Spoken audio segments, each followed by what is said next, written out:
Welcome to Digitisation Procedures and Practical Tips, a training session developed by the Community Archive's Skills Support and Sustainability Project, funded by the National Lottery Heritage Fund. I'm Robin Sampson, the Community Archivist for the project.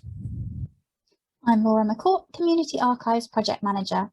This session will provide an introduction to digitisation for community archive groups and will offer some ideas of where to begin with the digitisation project. By the end of this session, you will understand why digitisation is important and how to create a digitisation plan. You will learn the basic procedures for digitising archive collections for preservation and access purposes. You will also learn practical tips for setting up digitisation spaces and workflows. So what is digitisation?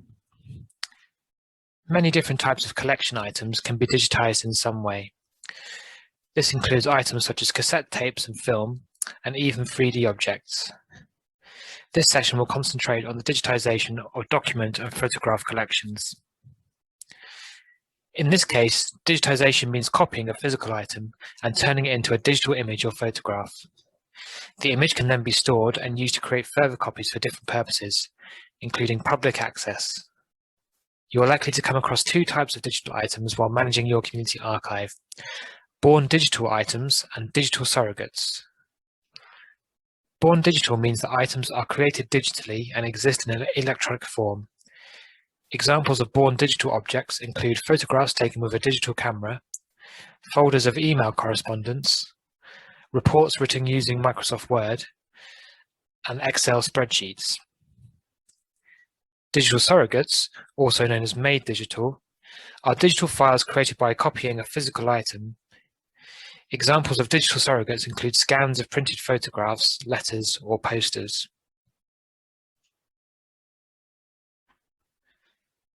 So why digitize? It's important to digitize heritage collections for several reasons. Preservation. Researchers can view digital copies of archive material without needing to handle them. They can also be used in exhibitions. This means popular items from a collection don't suffer wear and tear. Digital images can also be used to keep a record of any conservation work that needs to be done. Remember, digitisation is not a substitute for good preservation. The emphasis should always be on looking after the originals. Access. Digital images can be made available both for use by researchers and to engage new audiences. Sharing images on the internet allows people from anywhere in the world to access your collections. You can put images on your own website, attach them to emails, post them on your social media accounts, or print them for your promotional literature. Collections management. Some collections only exist in digital form. For example, you may take in collections of Microsoft Word documents, Excel spreadsheets, and emails. A donor may allow you to photograph their collection, take back the originals, and let you keep the digital photographs. Digital collections must be managed in a way that preserves their original form.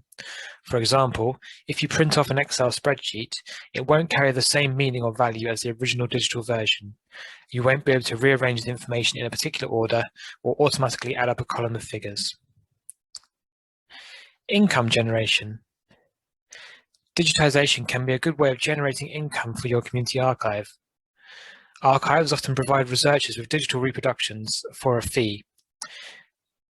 This can be for private research or for commercial use, such as publication in books and magazine articles.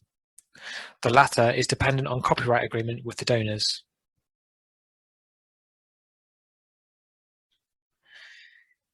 It's a good idea to draw up a digitisation plan that sets out why and what you're going to digitize and how.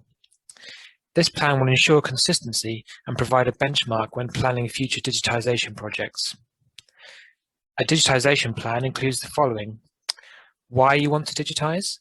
For example, it could be to preserve fragile items, to share your collections online, or a combination of both. What material you want to digitize. Think about which items you want to make available digitally. Estimate how many items will need to be digitized. Start by focusing on small collections, important pieces from larger collections, items that are likely to be in greatest demand, and material that is not already available elsewhere. It's worth noting that no major archive institution has ever managed to digitize more than 5% of their holdings, so don't worry about making sure every item in a collection is digitized. Resources. There are several types of resources to consider. The volunteers you have available, how much time they have, what skills they are trained in, what equipment they need, and what your group's budget is. Make a note about how all these factors might limit what you can do now and how you might be able to improve upon this in the future. Storage and management. You will need to decide where you store, backup, and access your digital files. Once you have a plan, it is a good idea to draw it up in a workflow so that everyone in your group knows which steps come in which order. Here is an example of the kind of workflow you need to draw up before you start. Set out what you want your project to focus on. Set out how you want to use digitized images. Make a list of what resources you need to complete it. Make an action plan of who in the group is responsible for what and when each job needs to be done by. Get together your digitization equipment, software and accessories. Decide how you will process and edit the images you create.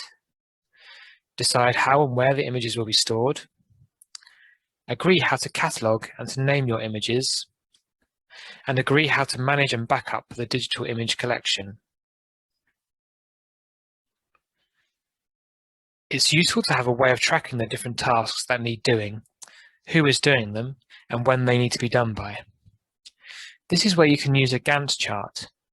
This is a chart that helps you manage a project schedule, so you can see at a glance what jobs in your digitization plan need doing, who in your group has been assigned that job, and when in the project timeline you are planning to do those jobs. Before you digitize a collection, you must find out whether you have permission to do so. You must also find out whether you have permission to share those images for their intended purpose. You will need to know who owns the items you plan to digitize, and who owns any intellectual property rights to these items. Ownership. Information about item ownership should be in your accession paperwork.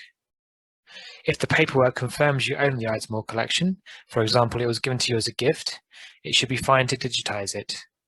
If you do not own the item or collection, for example, it was given to you on loan, the conditions of deposit on your accession paperwork should tell you if you have permission to digitize or if you need to get permission from the owners.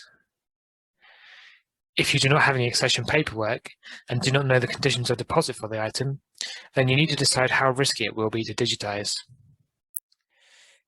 If there is a high chance that you do not own the originals and the owner is likely to object, your decision should be not to digitize.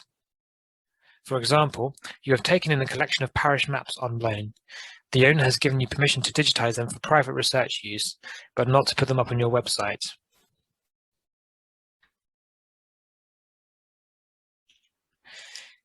Intellectual property rights. Intellectual property rights help stop people stealing creators' works or copying them without permission. The most common intellectual property rights relevant to the work of community archives is copyright.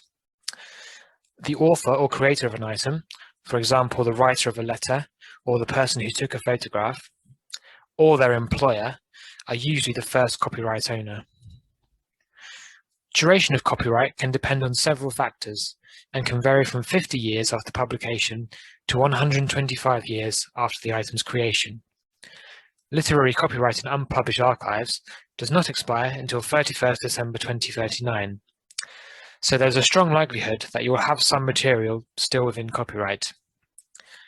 This means you should think about the risks and, if necessary, look for professional advice from the Norfolk Archives Network Forum. Two questions to consider are, firstly, does the copyright owner know they own the copyright? And secondly, is there any financial value in the item? For example, was it created with the intention of making money? If the answer to both is yes, avoid digitizing and sharing the item. If the answer to both is no, the risk of breaching copyright is low. For example, if you hold a photograph and you know the photographer is still alive and is not the donor of the collection and took the photograph for the purpose of selling it, you would need to contact them for permission to publish or to use the photograph. Orphan works are items that have no obvious or traceable copyright. You should always make an effort to trace the authorship of an item. However, if you have made a reasonable effort and still have no knowledge about the copyright situation, you may wish to consider the risks of publishing the item on your website or social media. In many cases, orphan works can be published 70 years after creation, so if an item is obviously older than 70 years old, you should be fine to publish the image. If you're not sure, take a risk-based approach. In most cases, the material held by community archives will not present a big risk. However, you should still consider what to do if the copyright holder makes themselves known and objects. This is where a takedown policy comes in handy. For example, you hold a collection of aerial photographs of unknown provenance, plus their negatives. You use the negatives to determine that the photographs were taken in 1947 and so are around 74 years old. This means their copyright has expired and you are fine to display digital images on your website.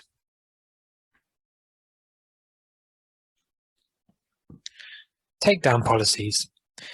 It is useful for your group to have a takedown policy.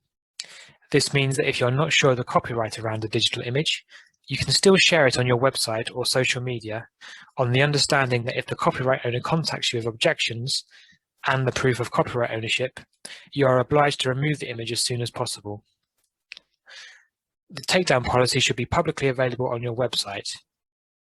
It should include a statement that shows that you've made every effort to make sure the materials comply with copyright. You should tell people what to do if they want to make a complaint.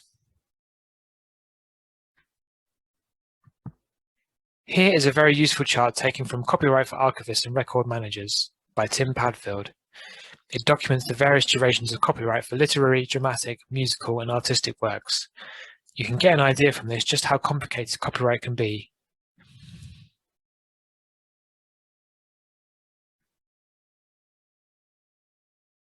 Personal data and sensitive content. Personal data may not necessarily be an issue with the material you collect, but it is nevertheless important that you're aware of it. Personal data includes any information that could identify someone, such as a name, address, telephone number, or email address. Any information that can be combined to identify a person, for example, a job title or health history. Personal data laws only apply to people who are currently alive. Records containing personal data should have a closure period unless you have explicit written permission from the person concerned to open them. Remember, this will not always be the same person as the donor of the archive. The National Archives advises a closure period that assumes a lifetime of 100 years, but this can be graduated down from the age or assumed age of the individual in the record. For example, you have a 20-year-old photograph of a named person who is about 70 years old, meaning, if still alive, they would be about 90 years old currently. This may therefore have to be closed to public access for a further 10 years. If you make sensitive material available, this could cause distress or damage to the subject of the record. Take professional advice or post on the Norfolk Archives Network forum if you're unsure. While data protection law does not prevent the taking and publication of photos, it is best to seek permission from the subjects of photographs if they are still alive and are traceable.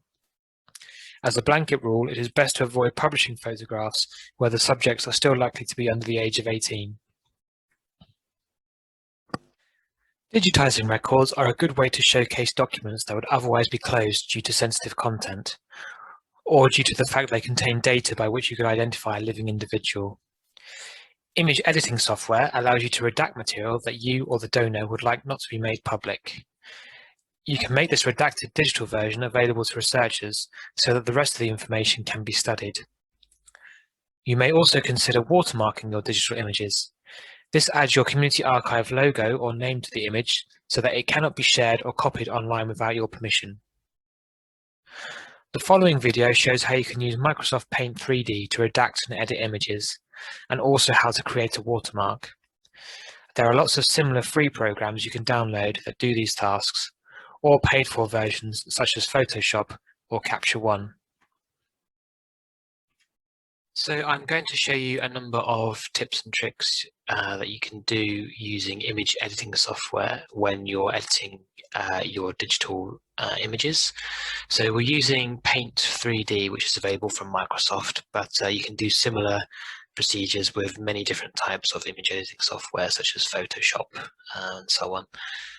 So first of all, this is an image of a letter, so it's from our archive.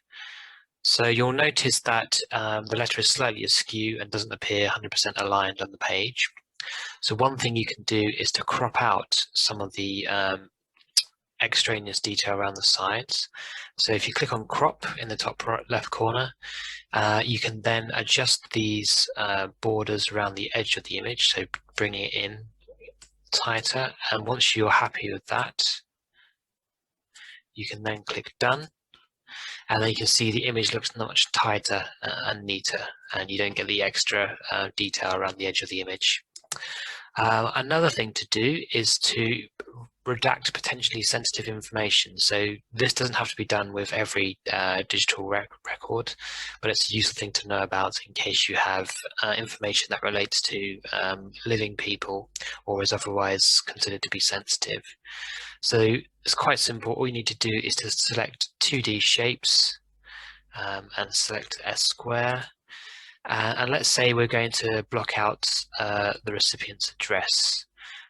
Obviously this record is a lot older than would be covered by personal data, but it's a good example to show you. So you can then drag a box around the address. If you have a fill, you can change it from none to solid, and then you can change the color as well, so to make it black. And you can see now that you've got rid of the sensitive information. And let's say you also wanted to remove who the recipient of the letter was, so you could then do a similar thing with that. And also say some of the text was sensitive as well. You could also block out words or entire sentences, and again you do the same thing. So there you've got a few redactions in place. And now thirdly, let's say you wanted to watermark the image, so that if you had it up on your website, someone wouldn't be able to take it and use it for their own purposes without your permission first. So if you select the text box at the top and then select 2D text in the right menu here, and then choose an area of the image where you're not going to obscure any of the existing information. So here we could do the top left. So draw in a box, and then you can type in your archive's name or any other information that you might want to use as a watermark. So here we're going to say example watermark. We can make that bigger or smaller, and then you'll see that appears over the image. Now then, you'll want to save this as a separate image, so don't save it directly onto the existing digital item you have, but rather go to the menu, go to save as, save it as an image, and then you'll see it's got the same reference number, and you may want to add in a note afterwards that says it's a watermark, and then you can go and save it in the correct folder.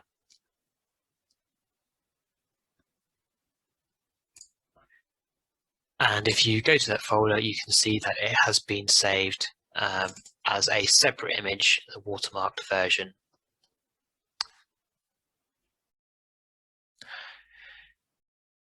Creative Commons is an organization that prepares free licenses for use by anyone on the internet. These licenses are meant to make it easier to give permission to others to use material published online and let them know what they can do with it. If you wish to make some of your archive images available for easy use by your researchers and website visitors, giving them a Creative Commons license is a good way to do it. There are various types of Creative Commons license. We have listed 4 of the most common types in order from least to most restrictive. Attribution. Users may copy, distribute, play, or perform the work or make derivative works based on it, so long as they acknowledge the author. Share alike. Users may make and distribute derivative works, but they must be distributed under the same license as the original. Non-commercial. Users may use the work only for non-commercial purposes. Non-derivative. Users may use the work, but may not create a derivative work from it. These licenses can also be combined. Creative Commons licenses are applicable worldwide. but cannot be limited to one type of use, for example, educational use. It's also not possible to prevent them being used in a derogatory manner that might infringe your moral rights, and you cannot stop them being used to promote a particular point of view or advertising. Before you apply a Creative Commons license, you have to own the copyright to the image being licensed, so you can't do it if the donor still owns the copyright.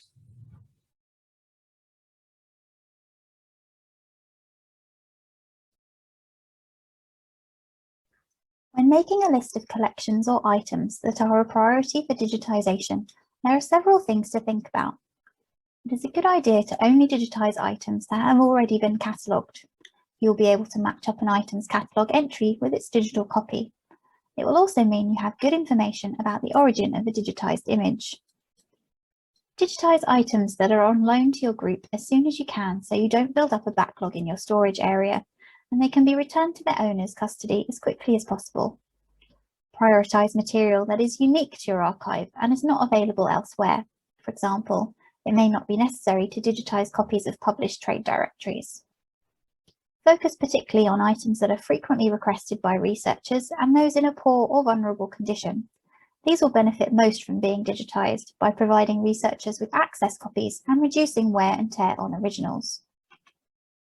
The easiest form of digitisation is to take a digital photograph of an item. We recommend that community archives use overhead digital cameras rather than scanners where possible. Cameras are more versatile because they can be used to digitise both 2D and 3D material, such as photographs and artefacts, as well as different sizes of document. You can take multiple photos of large maps and plans and stitch the images together with software. We'll talk about this later. Cameras are more forgiving and adaptable, particularly when digitising bulkier items such as books or deeds. Placing bound volumes on a scanner is bad for the bindings, and it can also damage seals on deeds. We recommend that you use a good quality camera such as a digital single lens reflex or DSLR camera. This will capture the detail in the items to the best possible quality. These can range in prices from around £100 to a couple of thousand. Decent tripods can cost from about £20 to £100, and copy stands can cost from around £40 to £150. You need to work with what your group can afford with your available budget and resources, so choose what works best for you, as long as you don't use your mobile phone camera. Many community archive groups use scanners at home or may prefer to use them instead of cameras due to convenience, ease of use and affordability. If you already have a scanner and digitise only flat 2D items such as papers and photographs that fit comfortably on the glass, you do not need to buy new equipment. The digitisation process should not put the original item at risk of damage.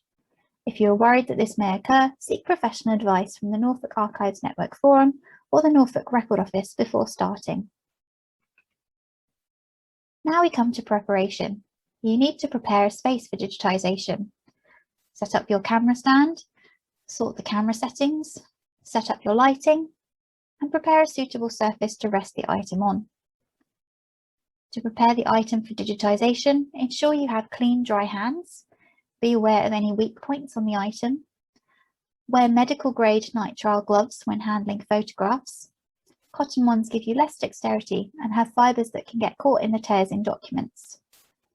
Use cushions or weights to weigh down large or non-flat objects. Once you've prepared the item, you are ready to capture an image of it and save it as a digital file. If you have more than one copy of an item, choose the best version for digitisation. When preparing to photograph items, make a list of the camera or scanner settings and add them to your digitisation plan so that the same settings are used now and in future projects. There are several settings to think about. Firstly, PPI, which stands for pixels per inch. This is a measurement of the resolution of a computer display. Dots on a computer screen are also known as pixels. The higher the PPI, the sharper and more detailed the image. We advise 300 PPI for text documents and maps, and 600 PPI for photographs and illustrations. Make sure that the distance from the camera to the item being photographed is the same each time, and this will ensure that the PPI stays consistent. The second setting to think about is colour balance. This is how intensely colours appear on your screen and can be altered to accurately capture the true colours of what you're photographing. We advise Adobe RGB for colour images and Grayscale Gamma 2.2 for grayscale or black and white images. The third setting to consider is the bit depth or colour depth, which is how broad the range of colours is. This is measured in bits. We generally advise 24-bit for colour images, 8-bit for grayscale or black and white images. You may want to increase the bit depth slightly for brightly coloured documents and reduce it slightly for textured documents. You will find all of the settings you need on the screen of your DSLR or in your scanner settings. Follow the guidance given in your camera or scanner's manual in order to locate and change the required settings. A good tip is to take the photographs in the same order as the documents are kept. This is because when you transfer them to your computer, they'll be numbered in sequence, so you are keeping the original order intact. Make sure you photograph the back of documents, as these may also contain useful information. Also, when photographing a book, make sure you photograph every page, including blank ones, so you get an accurate representation of the original. Make sure the light in the space is soft and even. If there is bright sunlight coming into the room via a window, close the curtains. Make sure you don't cast a shadow across the item. Position yourself and the camera setup in a way that reduces this risk. You may wish to buy a remote camera shutter so you can take photos from a distance. Use a tripod or copy stand to keep a standard height and angle for the camera. Don't hold it freehand, as this will be inconsistent across every photo. Ideally, the camera should be placed directly over the item, facing straight down. Make sure you can see every part of the item through the camera viewfinder, unless you are photographing a large item that takes more than one photograph. Taking photos with a phone camera won't cut the mustard. Nowadays, you can often transfer images directly from the camera to your computer via a USB lead. You can also remove the camera's SD memory card and insert it into the laptop, or transfer between laptops using file transfer software such as Dropbox or WeTransfer. With some modern cameras, you can even transfer files directly to your computer via the camera's own Wi-Fi system. Always make sure you have the expected number of files fully transferred over. It's a good idea to compare file numbers to ensure every file is fully transferred and is not corrupted. Do not delete any files from the camera's memory card until you are sure you have all the files you need. Camera software usually lets you create a unique file name for each of your photos. Make sure the numbering system you use ties in with the archive's reference number for the physical document. An easy method is to add a sequence of numbers at the end of each image's reference number after an underscore to represent multiple images. For example, you digitize a notebook in the Helen Smith archive, reference number HS/1/1/2. It contains 15 pages, so when you photograph it, you label each photo HS-1-1-2_001, and so on until the last page is HS-1-1-2_015. Note, you need to use hyphens or underscores in your file names, as you can't include the / symbol in a file name. If you photograph large items using more than one image, you'll need to create a way of numbering the image for each part of the item. For example, _001 for top left, 002 for top right, 003 for bottom left, and 004 for bottom right. You may also think about having version numbers if you take multiple photos of the same item. For example, if you take a photo and are not happy with the image quality, you can call it version 1 and add a V1 to the end of the file name. Later versions could be V2, V3, and so on. One tip to remember is to photograph the item with a small square of paper next to it that displays the item's collection reference number. This will ensure you know exactly what to name the digital image when it's on your computer, and you can crop out the reference number afterwards.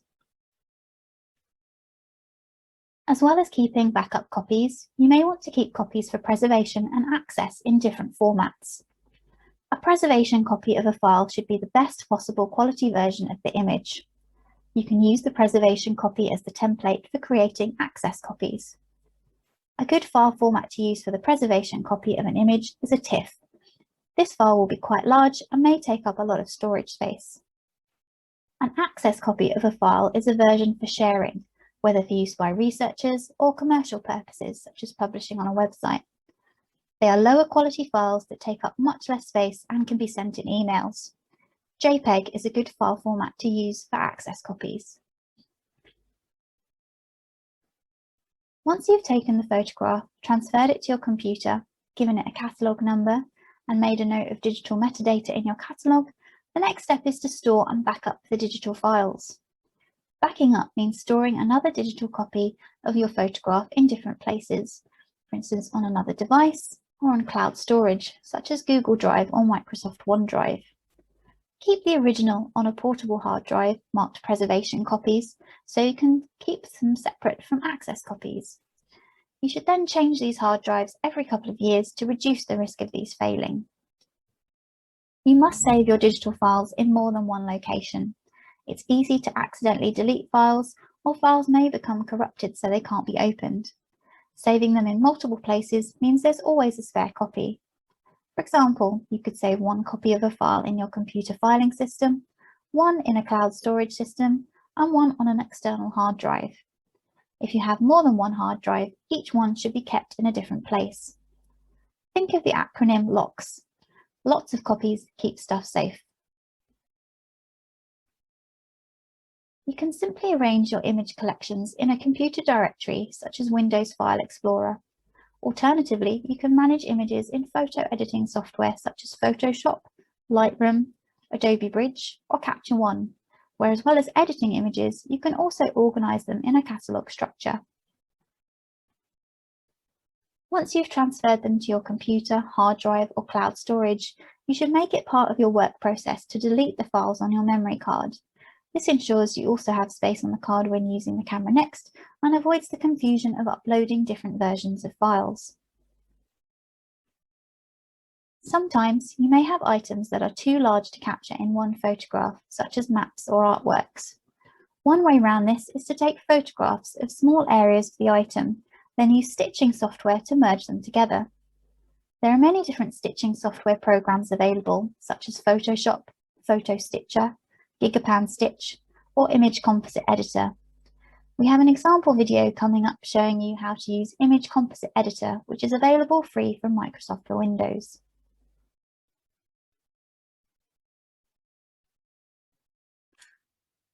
So today I'm going to show you an example of stitching software. Stitching software is really useful if you have large records such as maps, plans, or posters, where you can't comfortably take a photo of the whole item without losing some of the detail. With stitching software, you can take close-up consecutive photographs of the large item and then use the software to stitch them together to create a composite image that you can zoom in and out of. So first of all, I'm going to show you Image Composite Editor, which is an example of stitching software. There are many different brands, but this one is available from Microsoft Office.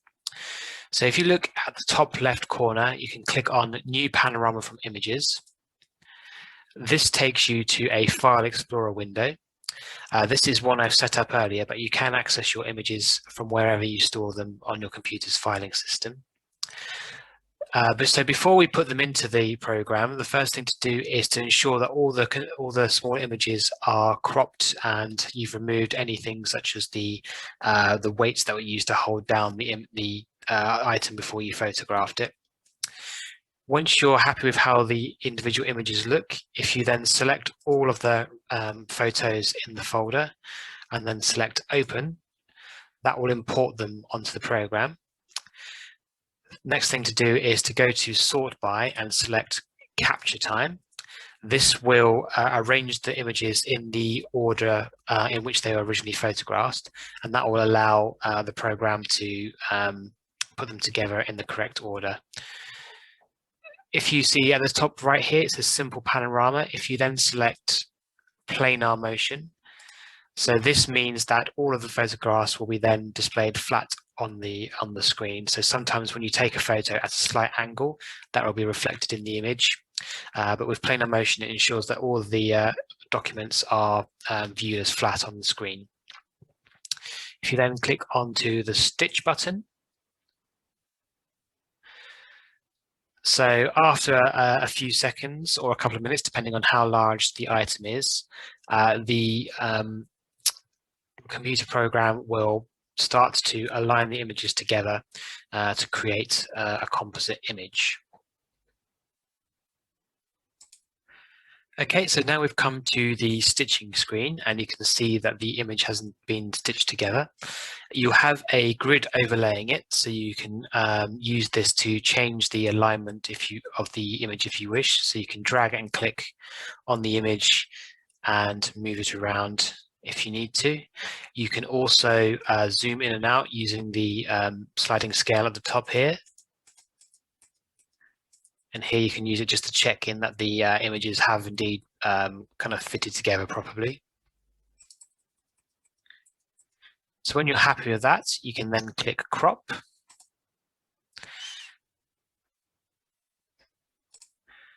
So now we're on the crop screen and you'll see there is a yellow box around the image.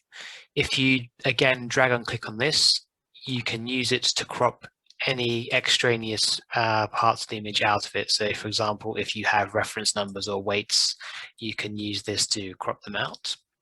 When you're happy with that, if you then click onto export, and you'll see those extra pieces have been removed.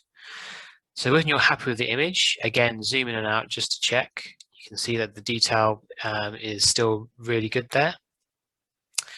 And when you're happy with it, if you can then export the image. So you can save to a JPEG or a TIFF image. We're going to do a TIFF image in this instance, JPEG image in this instance. So if I export it to disk, you can save it in the same place as the original images, or you can have a new place for it. Just click save, and then it'll export the image.